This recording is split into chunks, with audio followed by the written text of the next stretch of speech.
All right. What I'm doing now is providing a lesson that is one of the last lessons usually in the momentum and impulse unit, specifically referencing more emphasis on vectors in 2 dimensions. It's not to say that we weren't using vectors previously, but it was all one-dimensional, meaning vectors, whether they were momentum vectors or impulse vectors or force vectors, they were all along one axis. They were either straight to the left or straight to the right or straight up or straight down. But as you surely know at this point, vectors can be 2-dimensional. In fact, vectors can actually are really 3-dimensional. And for those of you who go to college, and major potentially in science or physics and math, you will learn vectors in 3 dimensions. Because technically any arrow can point in any particular direction, and that in that way it actually has a left-right component, a forward-back component, and an up-down component. So in 3 dimensions, it's actually an XYZ axis, which occupies all of 3-dimensional space. But it's actually not significantly more difficult. It's all the same rules that you learn for 2 dimensions. So we're going to tackle the 2-dimensional case, which again is assuming that some vector, vector A, for example, has components which we would refer to as AX and AY, and we would say that there's some direction of this vector measured from, again, 0 degrees is always pointing straight to the right, 90 degrees is up, and 180 degrees is this way, and 270 is this way, and 360 is all the way around, right? Okay, so with that said, let me do I have a few examples in my mind. Let's start with the first that I have in my mind. Let me just delete this.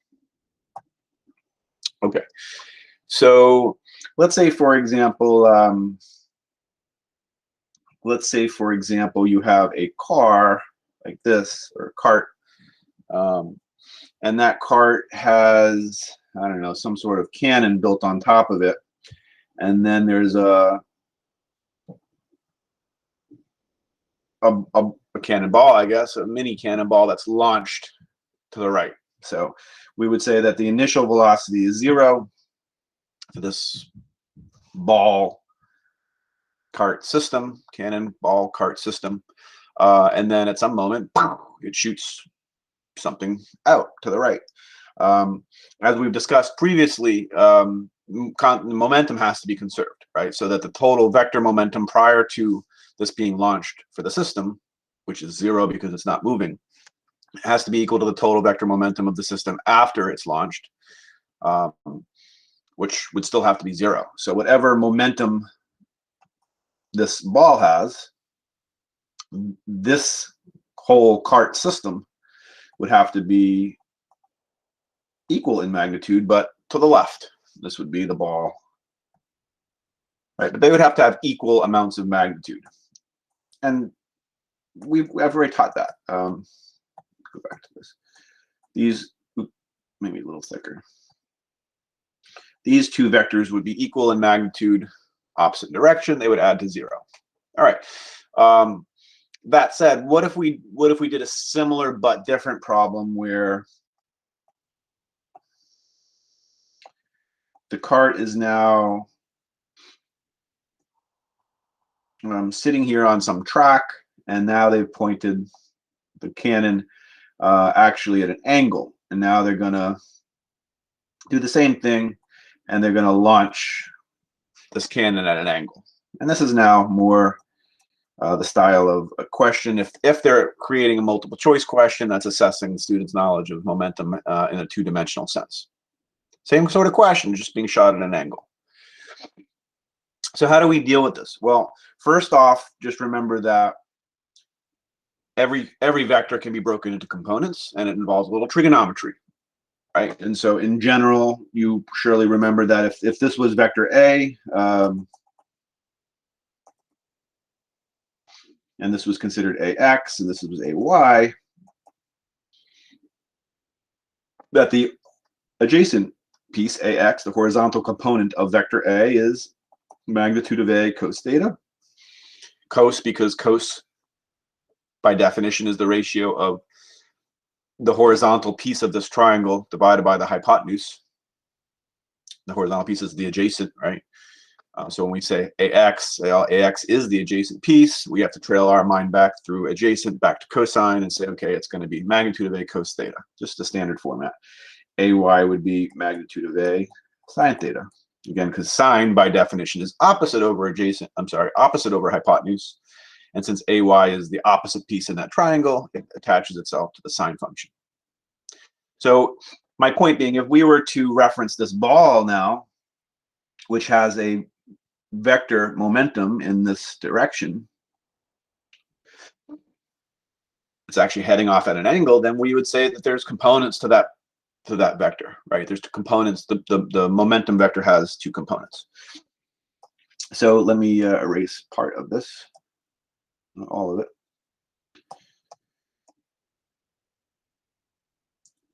So how would we tackle this problem if it was the same question, which, you know, I had written the question for you before when it was just a Canon pointed straight to the right. Usually the question is, you know, if the Canon launches the ball to the right, they usually provide you the mass of the ball. They tell you how fast the ball is launched. Again, this is if it was launched perfectly horizontally. Then they give you the mass of the car and the Canon.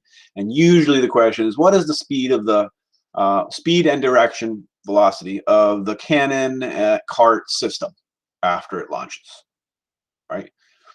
And so in that last case, you would say, all right, the momentum of the cannonball to the right is the same in magnitude, at least, as the momentum of the cannon and the car to the left. And therefore, I can set them equal to each other. And I can technically plug in the things that I have and solve for that final speed of the cart with the cannon on top. We've done that. We've done that before. What if it was the same question? So if the same question now is, what is the velocity, the final velocity of the cart and the cannon, if we know that or I could even say, there are really two questions. What is the momentum of the cannon on top of the car together as a system? What is their momentum to the left after it's shot, as well as what's the speed? I mean, they could ask either. The point that I have to try to address to you is that since this momentum here is two-dimensional, this is the ball. I'll put F for, you know, after it's launched.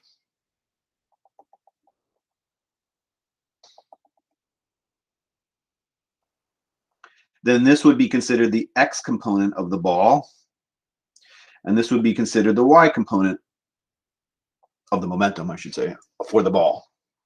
Just like if it was a velocity vector, it would be the same thing, right? The vertical component would be called the vertical component of the velocity vector. The horizontal piece considered the horizontal component of the velocity vector. And so in our minds now, we're thinking, well, previously with the simplified scenario of a totally sideways launch, we knew that the sideways momentum of the ball to the right had to be equal in magnitude to the sideways leftward momentum of the cart with the cannon on top, because they had to add to zero. How does that play out now? Which piece in this triangle that I've drawn here on the bottom has to be equal to the momentum of the car and the cannon to the left? So it turns out that only this piece here will be equal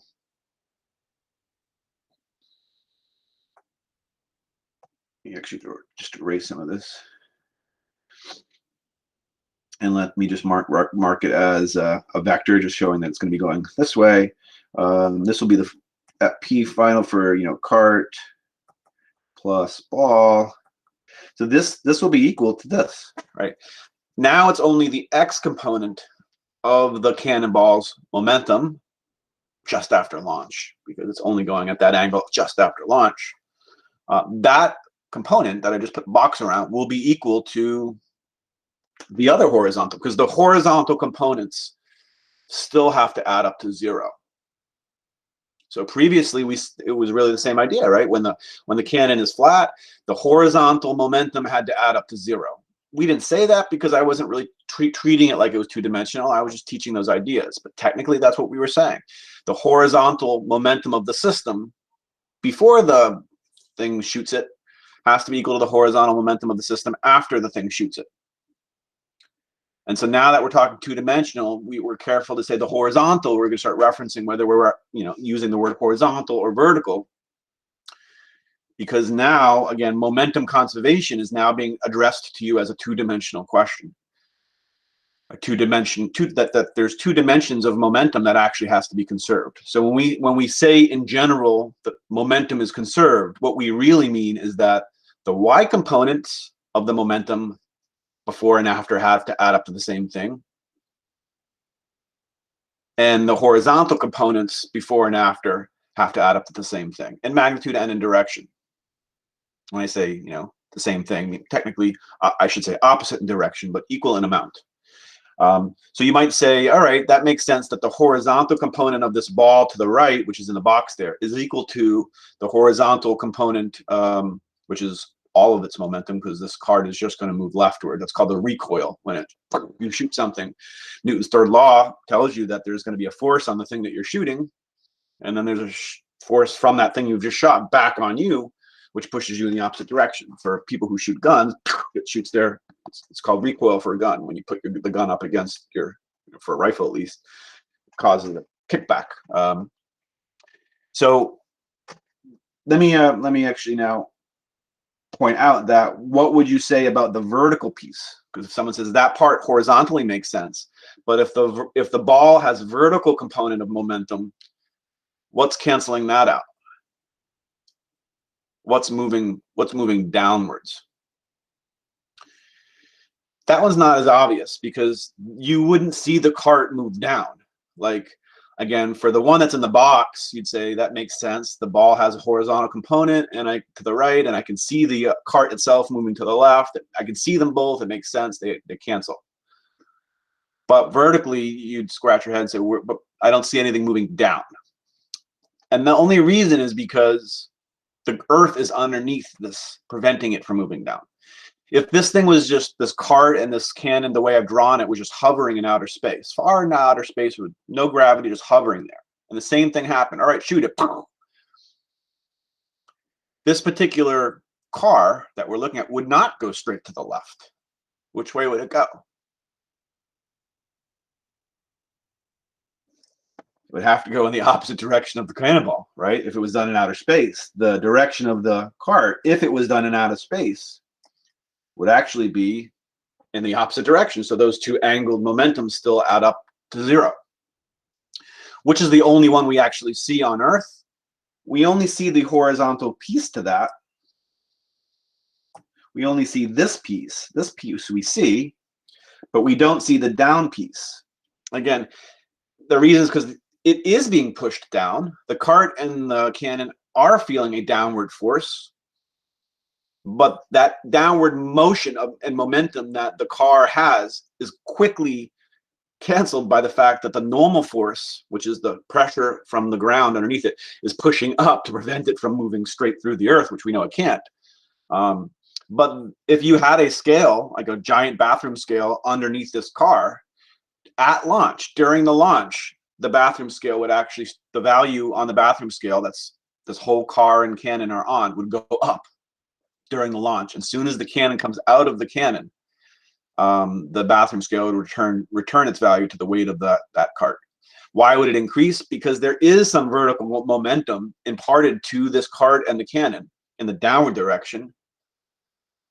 But again, it doesn't cause it to actually move down, because the normal force that's coming from underneath the tires prevents that downward motion from actually causing it to move down, right? So it's there, it's you wouldn't see it. Why is it that we only see the one that's to the left? Because there's nothing that's going to happen in the rightward direction. There's no force on the car in the rightward direction to prevent it from moving left. There's a force on the ball in the rightward direction, right? So the ball itself feels a force in this direction, and it feels an X component force, and it feels a Y component force. So the ball feels during the launch an X and Y component force, causing it to go in that direction. But you wouldn't say that to be the same thing for the cart. The cart isn't feeling a rightward force. Newton's third law says the cart will feel a leftward force.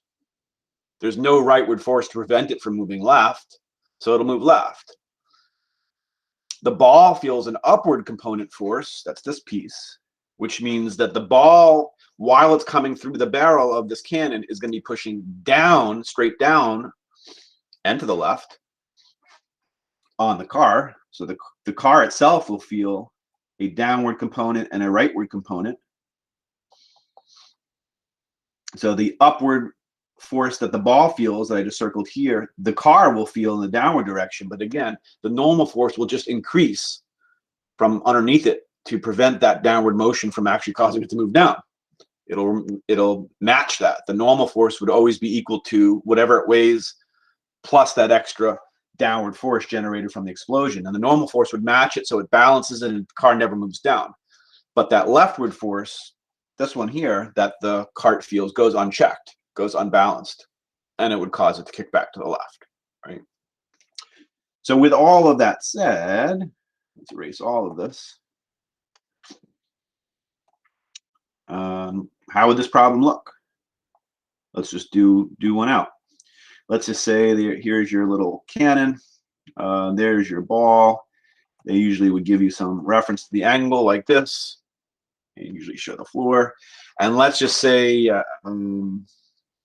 that the momentum to the left is not known, and the speed to the left, the velocity to the left, is not known. Let's just say those are both the unknowns. And let's just say that this thing has a mass of m, and the ball itself has a little mass m.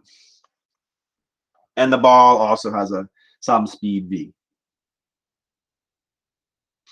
I should say some velocity v. But just use, symbols. We don't need to use numbers. So if someone said derive a formula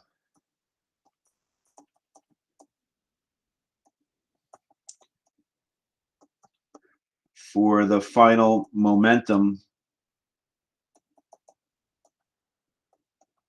of the cart. Again, this all starts at rest. V initial is 0, and then it launches. If that was the question, so let's try it. We would essentially, again, have to break the momentum of the ball into its components. So we would say that the ball has some momentum. I'm just going to put B for ball. And I therefore know that the X component for the ball would be the magnitude of the ball's momentum cos theta. And the Y component, it's actually not of interest. It would be the magnitude of the ball's momentum sine theta, but we're not interested in that. This is a sideways motion problem, right? This thing will always get kicked to the left. All you're interested in is that sideways component. And now we know that this amount right here, this amount, would need to be equal to the momentum of the cart going to the left, right? Those would have to be equal.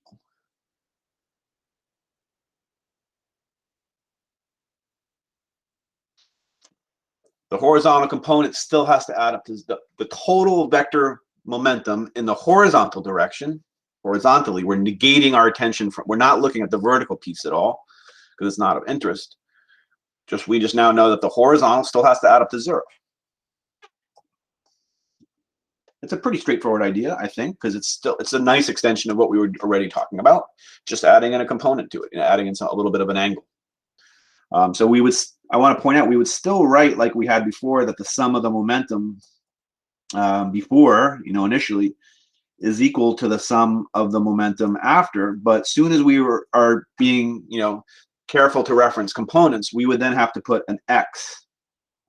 In fact, what we then write is the sum. After that, we'd say the sum of the momentum in the X direction initially equals the sum of the momentum in the X direction after. So as soon as you write it in full vector notation like we have here, it would then imply that the X component momentums in total have to be the same before and after. And it would also imply that the sum of the momentum in the y direction before has to equal the sum of the momentum in the y direction after.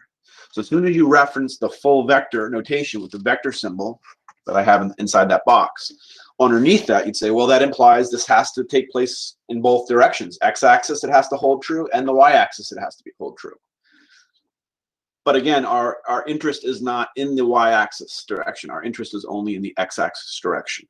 And since we know that the total x momentum, the total x-axis horizontal component momentum before it shoots is 0, and that tells us that the total horizontal momentum after the launch still has to add up as 0 as a vector. Their vector momentum still have to add up to 0, right? So essentially what you would have is you'd say this is now the momentum in the x direction of the ball, and then I'd write minus the momentum in the x direction of the cart. And I can put the minus there just because I know it's going to move left. Right, the cart is going to be kicked to the left. So if I'm referencing it as a vector, I can put a negative in there, and then I can leave the momentum for the ball as a positive, since we know that the ball's x component momentum is to the right, which is plus, right? And once you've done that, you're then just moving one to the other side. All I have to do is move the px cart, which has a negative sign in front of it, over to the left side as a positive, right? And I have px, the x component momentum of the cart has to be equal to the x component momentum of the ball. I mean, it's the logical statement that I already built this whole concept upon, that their x components have to be equal in magnitude, right? As soon as I've moved it over, I can now just say in magnitude, these things have to be equal. Because if it's 50, then one's 50 and one's minus 50, but in magnitude, they're both 50, right? And usually that suffices to just reference the magnitudes like I'm doing here. In which case we would just say that remember, I already have an expression right here based on the trig that we were looking at, that the x component momentum of the ball is the momentum of the actual momentum of the ball, which would have to be in magnitude, the mass of the ball times the physical speed of the ball, and then the cos theta, right? That part would have to go here. And then I would just have to now express the momentum of the cart as the mass of the cart times the speed of the cart, but I just know it's to the left, right? So now I'm going to erase this part and just build that idea.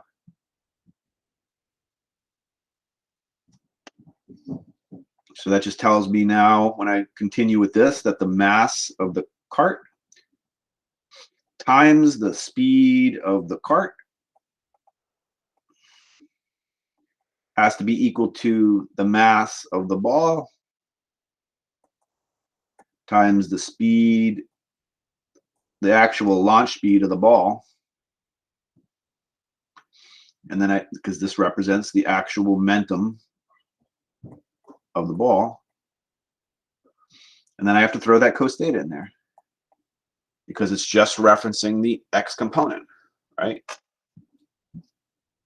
Notice if you just remove the cos theta, you're back to what we were at before, which is just something's launching it to the right and the thing goes straight to the left. And you would just say the momentum of one is equal to the momentum of the other. I just have to add the cos theta to it. It's it. Just because I know that that addition of cos theta forces that right side of the equation to now represent a component, the horizontal component of the ball's momentum. That's it. So if I had to now solve for, someone again said, what is the momentum of the cart? This is the momentum of the cart, right? The momentum of the cart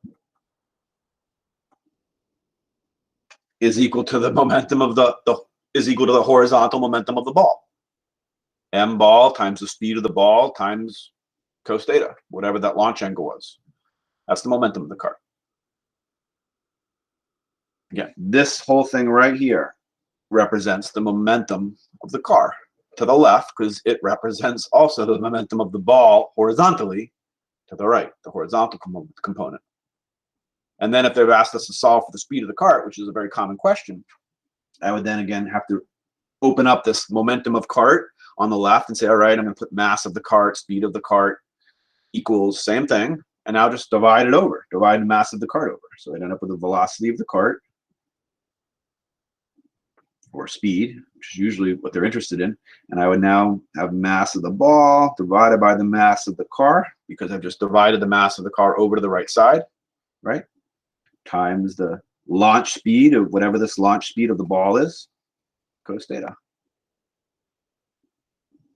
And again, it's the same exact answer that you'd get if it was a fully horizontally launched ball, just with a cos theta in there.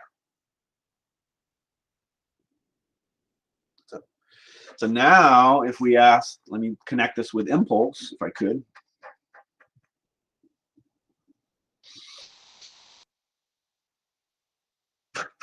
If somebody was now asking us to be, look at the impulse and the forces and things like that, we can do that, right?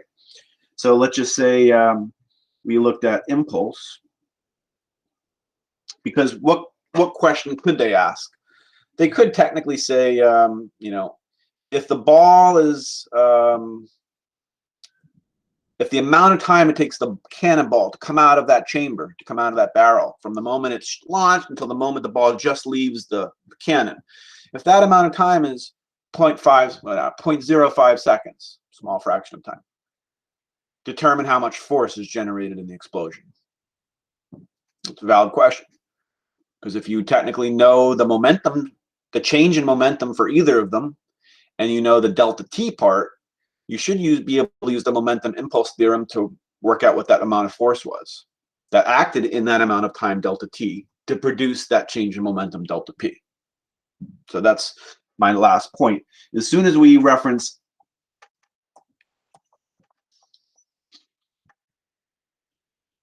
as soon as we reference the impulse momentum theorem, which again is vectors, this suggests that the x component of the impulse is equal to the change in momentum along the x-axis. And it also indicates that the y component of the impulse is equal to the change in momentum for one of the objects that you're referencing in the y direction. Because again, if we have two-dimensional motion, momentum can be changed both horizontally and vertically, right? Like just think about throwing a football. Football's in your hand and now you throw it at an angle. Has the x component momentum of the football changed as a result of throwing it? Started with 0. Now it has some x component momentum. It's going off at an angle. Yep, there's a delta px. Is there a delta py? Yeah. Right, because it originally had no momentum along the vertical axis, and then after launch, it has some vertical component to its velocity, and therefore some vertical component to its momentum, and then therefore there's some delta py, right? That's what we're referencing here, and that means that there must have been an impulse along both axes. And what do we mean by that? We mean there must have been a force along the x direction. I really should be more careful here, erase some of this. This should really be F net in the x direction times delta t equals delta p in the x direction. And then the same thing is over here. The net force in the y direction times delta t equals delta p in the y direction. So we're still writing it the way we did before, just referencing that we're going to have to be careful to account for the x component of this thing that's happening, which is the impulse, as well as the y component effect of the impulse, which really traces itself back down to the force that was exerted on the object if it's at an angle. Like I said, when this cannon ball was launched, there was a horizontal force that it felt while it went through the barrel, and a vertical force. Combined, those two components produce a diagonal force, right? But when you're doing the math part, you have to break it into the two components. And therefore, you have to reference the change in momentum for each component separately. So how would this look I'm not going to do a full problem on it. I just really wanted to describe kind of how this would play out. This piece right here would just be the final momentum in the x direction minus the initial momentum in the x direction. Remembering delta p is delta anything is always final minus initial. This would all stay the same.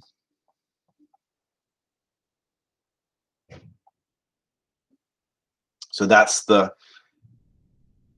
next step for this. And then you would say, okay, well, P final, this would be M times V final in the X minus V initial in the X.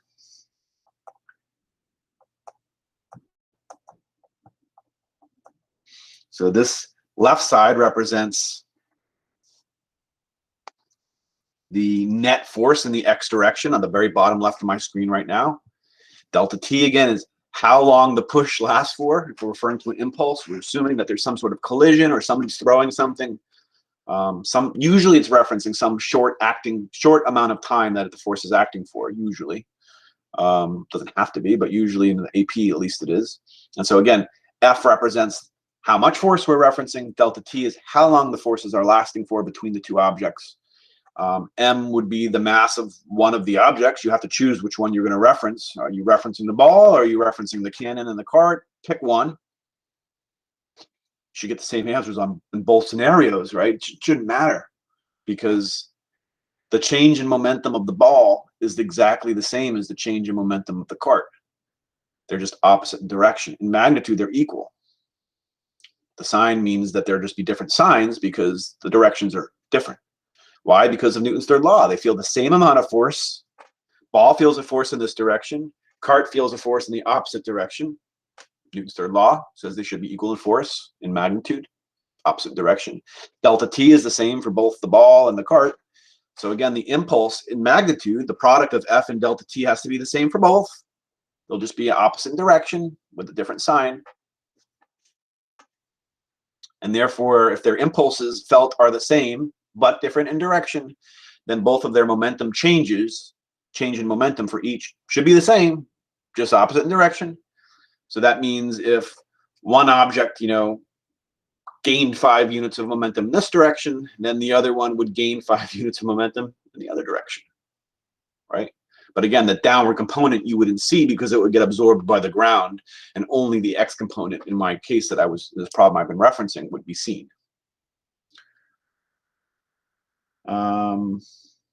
So just remember that you have to use your pluses and your minuses, right? So for velocities, a plus is to the right and a minus is to the left when we're referencing this area right here on the bottom. And you could do the exact same thing for this other side. Kind of running out of space here, but it would be the same thing. Delta P in the Y would be P final in the Y minus P initial in the Y. And then you'd write that as M V final in the Y minus V initial in the Y. It's and then equal, it would be the same stuff on the left side. F net in the Y times delta T. So this same piece here would go right here. So my point is, like, why would that be useful? They could give you a problem where they're asking you to solve for the force. Again, if they said, now that maybe what I did with you originally was part 1, where you determined the X component velocity of the cart as it went leftwards. What would the initial VIX, the one that says minus VI, that's 0, right? There's none. This car in this particular problem starts with no momentum, so anything you see VI would just be crossed out as 0. So V final in the X we would have had already. The mass of the cart they would have given you.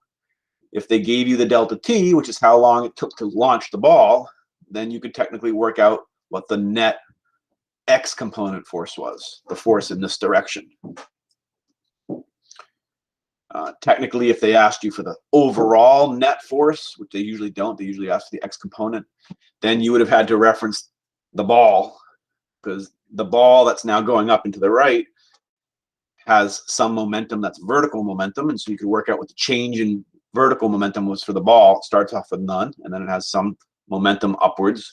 So you could work out what that change in momentum was, and therefore you could work out what amount of vertical force it must have felt by using that same formula, but on the right side of my screen. And that tells you if the ball felt this amount of vertical force, the cart must have felt the same amount of vertical force, but down because of Newton's third law. And now you'd have the downward component force felt by the cart. You'd have the leftward component force felt by the cart based on what I have on the bottom left of my screen. And then what would your last part be? Technically, if you have this and you have this, then the resultant, the magnitude of the full force generated, would be usually the Pythagorean theorem that you would use. I don't think they're going to do all that stuff by any means. But that's the general idea of how does, at least for this problem, and I have a couple others that I wanted to show you, how does the momentum and impulse kind of play out on a two-dimensional case. So now I'm going to go on to one other thing here. Let's do one more example. Let's say you have a tube, a pipe.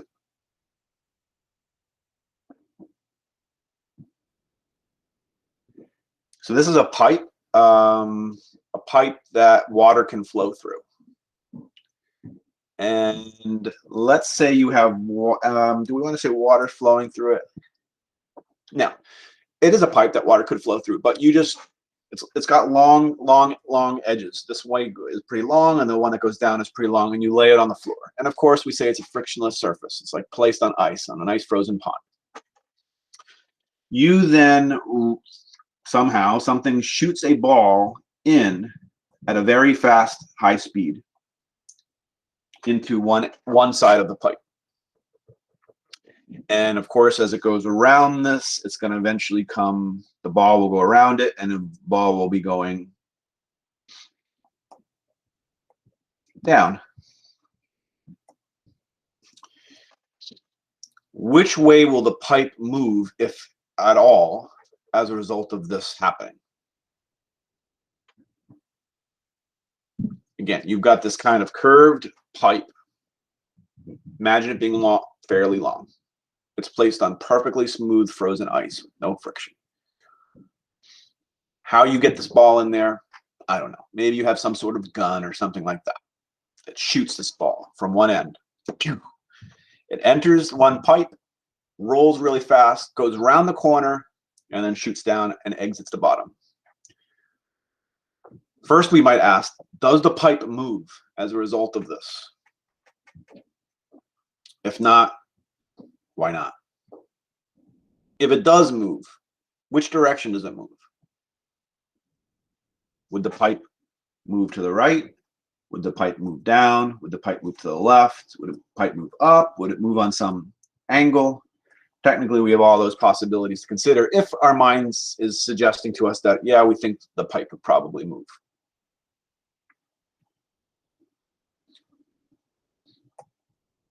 Well, again, we have to try to think about the momentum as a vector, a two-dimensional vector in this case, right? So if this is the initial velocity of the momentum, I didn't even say that. If this is the initial velocity of the ball, and this is the final velocity of the ball, did the momentum of the ball change? And we're assuming there's no loss in speed. So that I should have said that. Assume that the magnitude of the initial speed is equal to the magnitude of the final velocity, I might say. Magnitude of the initial velocity and the magnitude of the final velocity are the same. Just meaning the incoming speed that it has coming into this pipe is the same as the outgoing speed. So there's no loss of energy as a result of going through this pipe. Even if that were true, has there been a change in momentum, or has there been a change in, because if you're asked, has there been a change in momentum for the ball, you're really asking, was there a change in velocity? Which is not just in reference to a change in speed, which in this case, I'm saying there is no change in speed. A change in velocity also has to include the idea that the direction might have changed. If so, there was a change in velocity, not due to its change in speed, just due to its change in direction of motion. right? And we can see that that must be true. The initial velocity is to the right, the final velocity is down. Yes, even though they're the same length, the magnitude or speed in and out are the same. They're not the same vector because they're pointing in different directions. So the vector must have changed. Starts off to the right, and then later it's to the left. Later it's down. How do we work out what delta V is? What is delta V as a vector? In reference to this picture that I have on the bottom left, just the VI to the right, VF down. This is an important thing that you guys, skill that you need to learn. So remember that delta anything, as we've said, is final minus initial. Delta anything in physics and in all applications of math is always a delta function, is a change, and it's a final value minus the initial value, right? Which means if we have two vectors, which we did, we had V initial, which is to the right, and I had a V final, which is down, can I do vector subtraction, right?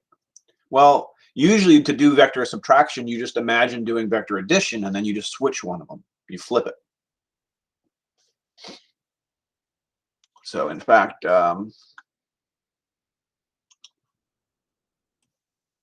this would probably be best for me to set vector. See if I can pull up the FET. Yeah.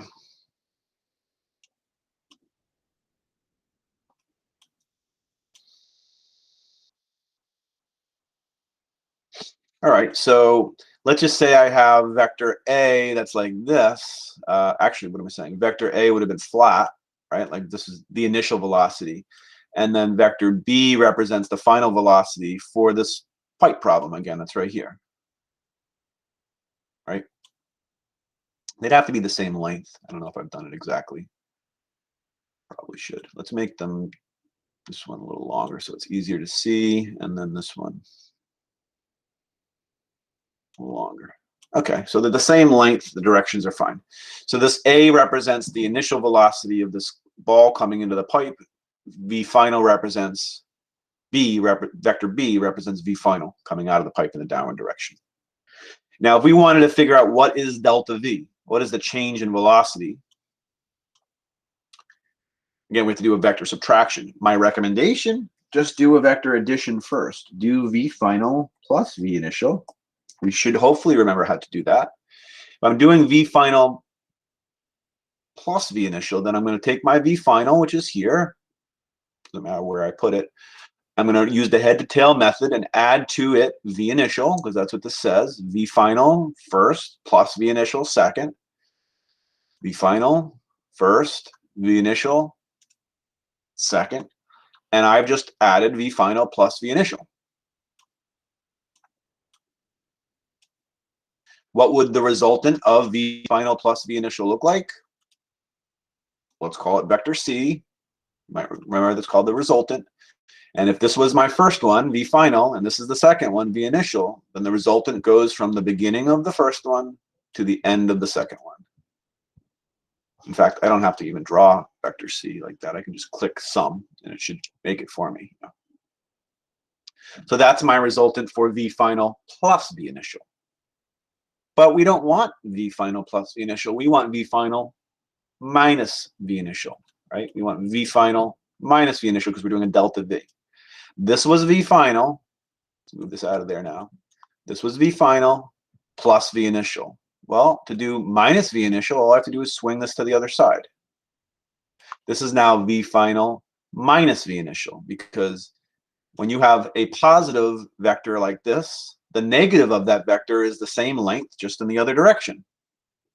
If this was V, one vector, then this is the negative of that vector. It has to be the same length, just opposite direction. So again, if this was what I originally had for V initial plus V initial. Let me make sure these lengths are right. So this was plus V initial, then there's minus V initial, which tells us this is the resultant. What do we call the resultant? Delta V. Delta V is called the resultant. It's the result of doing this vector subtraction. So this is called the resultant. So I literally would label it here delta V with a vector symbol over it. It is the resultant. So again, if someone said, what is the change in velocity of this ball as it went through this pipe? That blue vector, S, represents the change. Now that might be a little counterintuitive. You'd think, if I were to draw that into this image here, how does a vector in this direction represent the change in velocity of the ball? Because where is it changing its velocity? In the curve. As it goes through the curve, its direction of motion is changing. And the overall change as a result of going through the whole curve is this vector. And then again, it might not make sense, but think, hey, if that is true, if delta V, if this is delta V as a result of coming in from the side and going out the bottom, then there should be some components to that. What will this component right here do? Delta V in the X. This leftward component effectively removes all of the incoming velocity. All of the incoming velocity is straight to the right. If you add this amount to it, how much X component velocity will it have? This amount plus this amount is 0.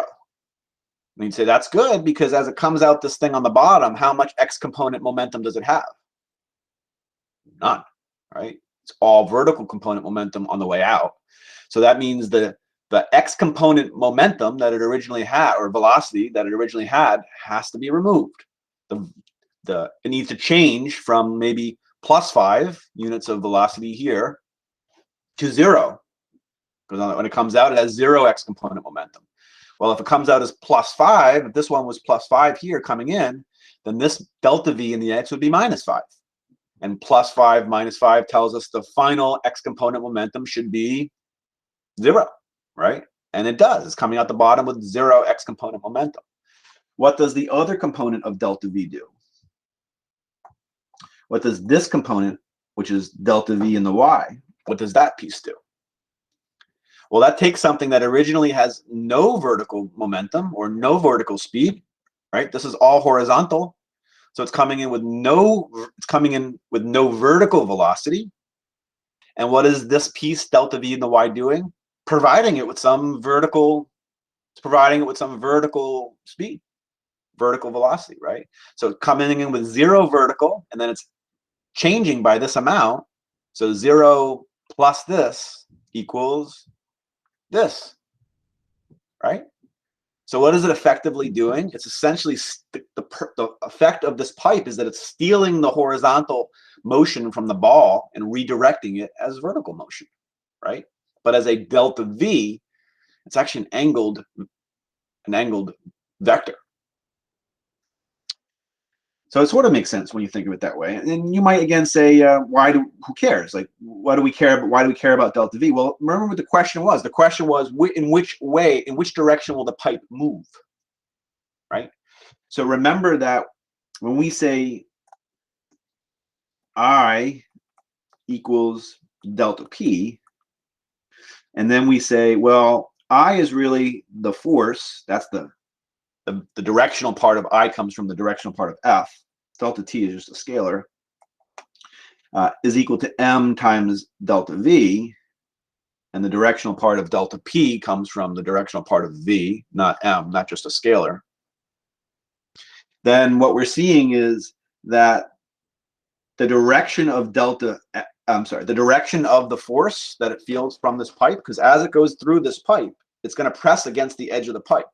It's going to literally come in from the left side, moving rightward, and then press against the metal in this area. And there'll be some pressure against the ball and that edge of the pipe as it tries to redirect it in the downward direction. There'll be a force. It has to be a force. You can't change something's direction without applying a force to it. That's basis of Newton's second law, right? And so the direction of F has to be in the same direction. These are in the same direction.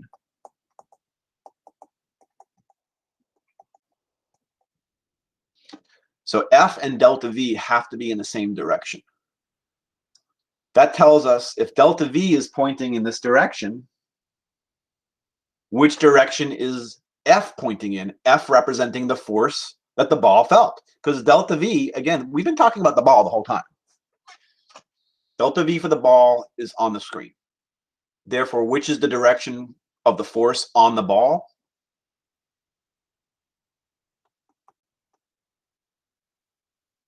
The force on the ball is in the same direction as delta V for the ball. Those are always in the same direction. Why is that helpful? Why is that useful? Because that tells us which direction will the force be on the pipe. Newton's third law tells us that the ball, when the ball goes through this corner, this corner part, the ball is going to press against the pipe and the pipe's going to press back on the ball. They're going to feel the same amount of force in magnitude but opposite direction. It's Newton's third law. If we, through this vector analysis, have determined that the direction of delta V on the ball is as shown on the screen, and therefore the force on the ball is as shown on the screen, then which direction should the force on the pipe be from the ball? In the opposite direction, right? Because that's Newton's third law. So that tells us that the force on the pipe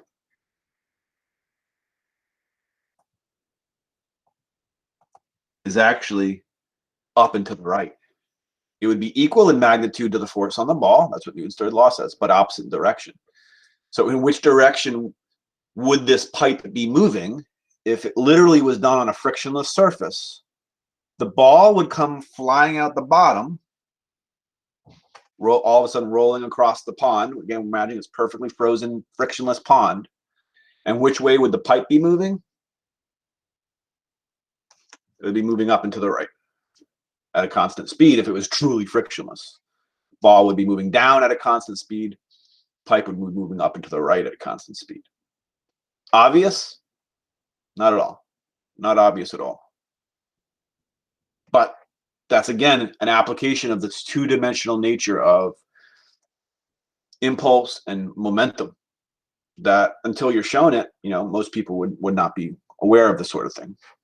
I'll lastly say, does this kind of connect back to circular motion?